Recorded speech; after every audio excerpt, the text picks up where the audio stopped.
నీ చూపు ఎటుపక్కకు పెడుతుంది. నువ్వెలా చూస్తున్నావు? మంచిగా చూస్తున్నావా? నాకు కావాలని చూస్తున్నావా? అవ్వలే కదా.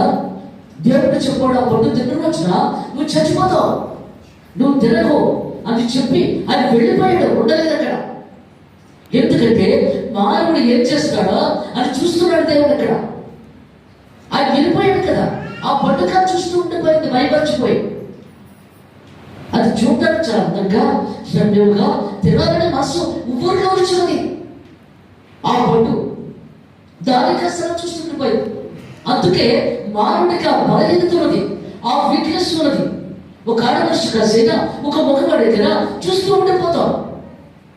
నీ చూపును సరి చేసుకో, నీ మనసును సరి చేసుకో, అప్పుడు దేవుడి దగ్గరికి వెళ్ళగలవు.